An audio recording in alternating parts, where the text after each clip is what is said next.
that both sides should be portrayed in a given way. Not that there should be an Arab perspective, but that also the Arab perspective should consider what the other side has to say.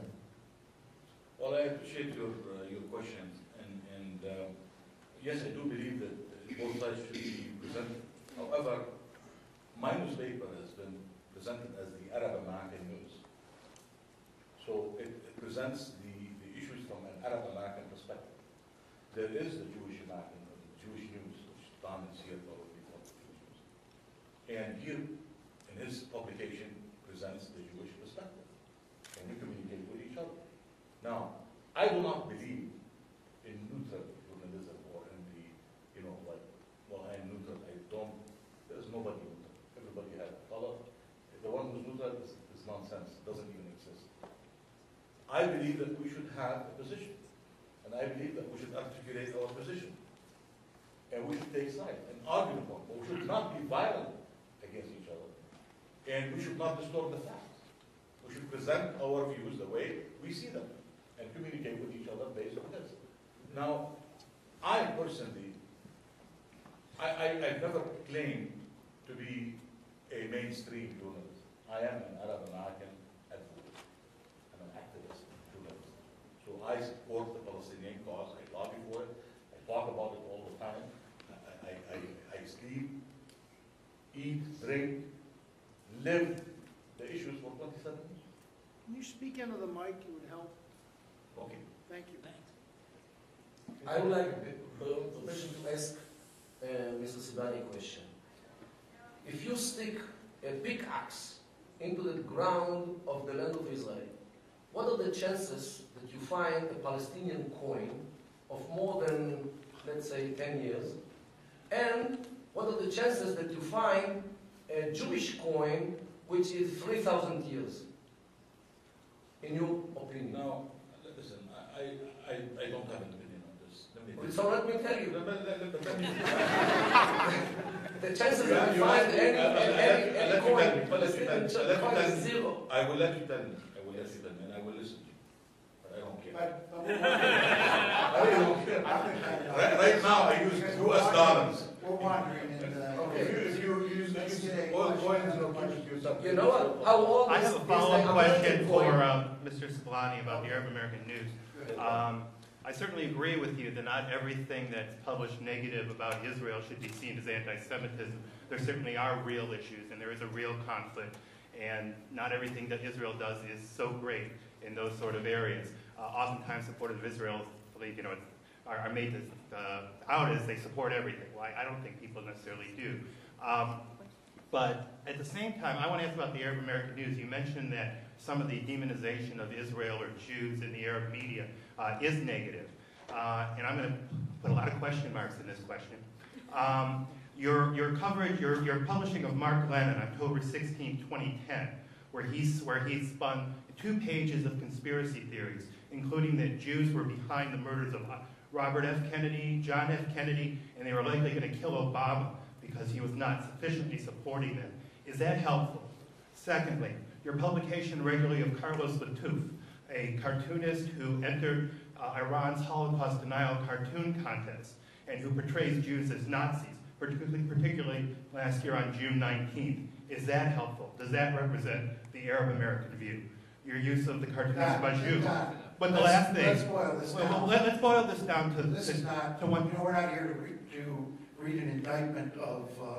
No, it's okay. Well, you're absolutely right. But since the topic was the domestic Arab American coverage, and because you've made some very good statements tonight, this afternoon, I'm trying to put them together. Last one. In your editorial on June 12th through 18th about Helen Thomas, this is in your opinion piece, in our opinion piece, it very clearly seems to say that today's Jews have no claim to biblical Jews, and it says they have no connection whatsoever to the biblical land of Israel or the lost tribes of Israel or any other historic claim to the land between the Dead Sea and the Mediterranean.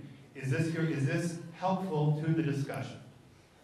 It is helpful to the discussion because you brought it up.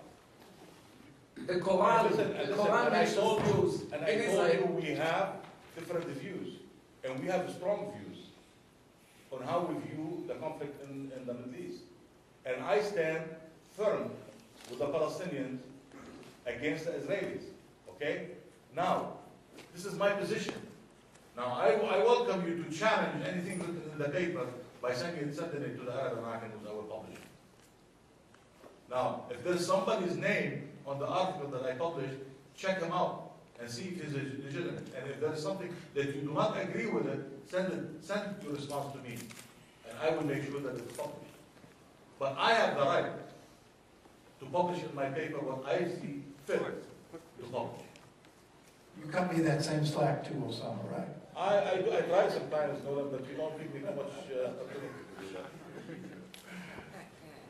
On that note, I'd like to preface my question with my appreciation for Nolan's opinions. He's very opinionated on the issue. And my suggestion to the law students that possibly someone who was less opinionated or less firm or less established on the issue would have made a better moderator, but that's You're not giving me high marks here. No. And Nolan, I wish you would allow us to publish some opinions sometimes that we don't get through, but that's totally your You discretion. know, I can't remember turning one down that was well written and well argued, so if I did, now we're getting personal. I thought my question go to you got personal, so I mean, you want to hand me one, go ahead. It's, I don't think there's been any absence of opinions published from your side of the argument. So, but ask your question. That's fine, thank you. The question is to Mr. Kedar about the refugees that we briefly glossed over in the debate here. Do you believe that the 4 to 5 or 6, I'm not sure what the millions of refugees that all around the world that were expelled from Israel or Israel proper today, do you believe that they have the right to return to their land, which is international law? Yes. And if not, how do you propose to solve that issue? I highly support the right of return. What do I mean? Many of them carry names like Al-Iraqi, Al-Masri. You know what this means? Al-Iraqi, the one who came from Iraq to work in the Israeli settlements since the end of the 19th century. Al-Masri means the Egyptian. Al-Fayumi, the one who came from Fayum in Egypt. Al-Khurani, those who were brought by the British to work in the Haifa harbor during the 30s. Al-Sorani, those who came from Tzor, from Tyre in Lebanon. Al-Sidawi, those who came from Sidon in Lebanon. I highly support their right of return to the places where they came from originally. Definitely. And they still testify by their names where they came from. Definitely. I highly support. You know what I'm their right of return. Please answer the question. Yes.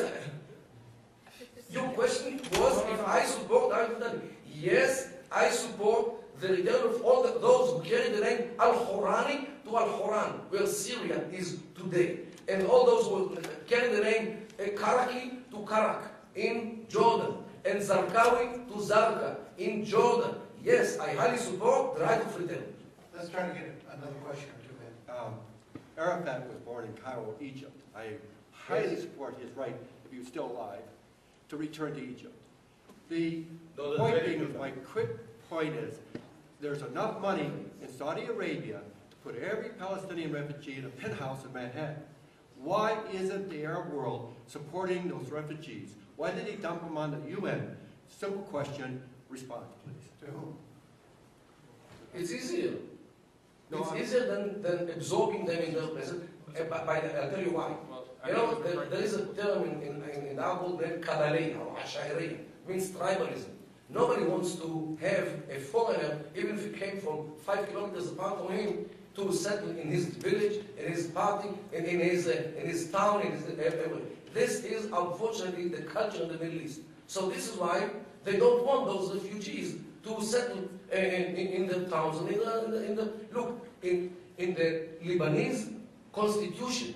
There is an article which says that those Arabs who were expelled from Palestine will never become Lebanese citizens. I don't think that there is even one state in the world which discriminates in such a way a group of people who partially were born in Lebanon. Mr. Siblani, what's your take? Well,